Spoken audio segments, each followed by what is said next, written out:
আসসালামু আলাইকুম ওয়া রাহমাতুল্লাহ।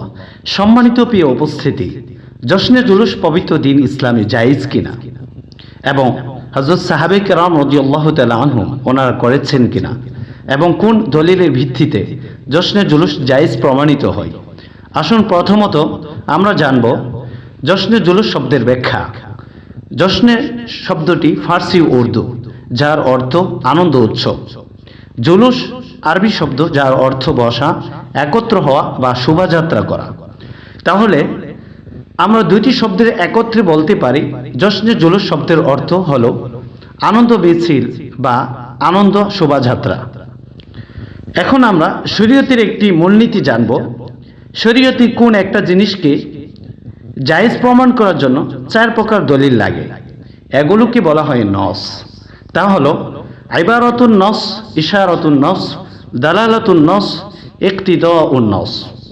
এই চার প্রকার দলিল দিয়ে যেটা জায়েজ সেটা সবার জন্য জায়েজ। এমনইভাবে এই চার প্রকার দলিল দিয়ে যেটা নাজায়েজ সেটা সবার জন্য নাজায়েজ। এখানে কোনো যুক্তি চলবে না। এখন আমি কিছু নস দিয়ে জশ্নে জুলুস প্রমাণ করব। প্রথমত জানব দুনিয়াতে দুইভাবে জশ্নে জুলুস পালন করেছে। এক, হযরত সাহাবে কেরাম রাদিয়াল্লাহু তাআলা আনহুম স্বয়ং ওনার জশ্নে জুলুস করেছে। দুই, হযরত ফেরেশতা আলাইহিমুস সালাম ওনারা 12 রবিউল আউয়ালে পতাকা উত্তোলন করার মাধ্যমে জশ্নে জুলুস পালন করেছেন। সুবহানাল্লাহ। আসুন আমরা দলিল দেখি। দালাইলুন নবুওয়াত প্রথম খণ্ডে 611 পৃষ্ঠায়, খাসাইসুল কুবরা প্রথম খণ্ডে 82 পৃষ্ঠায়, আল বেদায়া ওয়ান নিহায়া উক্ত কিতাবের নবম খণ্ডে 410 পৃষ্ঠায় উল্লেখ রয়েছে। দেখুন কিতাবে কি আছে।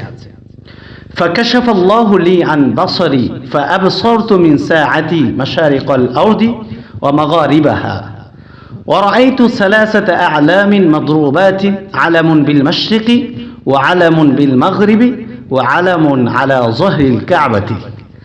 অর্থাৎ হযরত ইবনে আব্বাস রাদিয়াল্লাহু তাআলা আনহু হইতে বর্ণিত, হযরত উম্মু রাসূলিনা সাল্লাল্লাহু আলাইহি ওয়াসাল্লাম অর্থাৎ নবীজির আম্মাজান বলেন, ফাকাশাফাল্লাহু লি আন বাসরি ফাআবসারতু মিন সাআতি মাশারিকাল আরদি ওয়া মাগারিবাহা।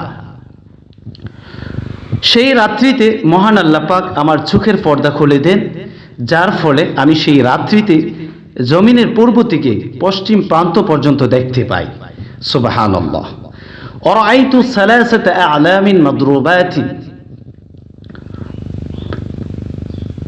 সেই রাত্রিতে আমি তিনটি পতাকা প্রত্যক্ষ করি।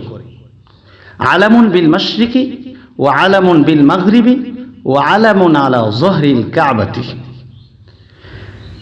তন্মধ্যে একটি পতাকা পূর্ব প্রান্তে, দ্বিতীয় পতাকাটি পশ্চিম প্রান্তে এবং তৃতীয় পতাকাটি কাবা ঘরের ছাদের উপর লাগানো ছিল। এখন জানব হযরত সাহাবায়ে কেরাম রাদিয়াল্লাহু তাআলা আনহুম ওনারা জশ্নে জুলুস করেছেন কিনা, তা পবিত্র হাদিস শরীফে পাওয়া যায় কিনা। অবশ্যই পাওয়া যায়। আসুন দলিল দেখি।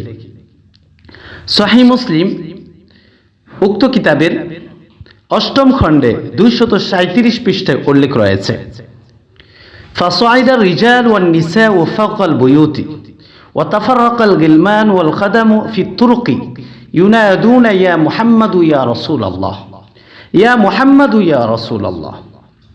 অর্থাৎ হুজুর পাক সাল্লাল্লাহু আলাইহি ওয়াসাল্লাম যখন পবিত্র 12 রবিউল আউয়ালে তিনি পবিত্র মক্কাতুল মুকাররমা থেকে মদিনা শরীফের দিকে হিজরত করলেন, তখন পবিত্র মদিনাবাসীর পুরুষ ও মহিলারা ফাসাইদার রিজাল ওয়ান নিসা ওয়া ফাওকাল বুয়ুতি, তখন পুরুষ ও মহিলারা বাড়ির ছাদে উঠে গেল।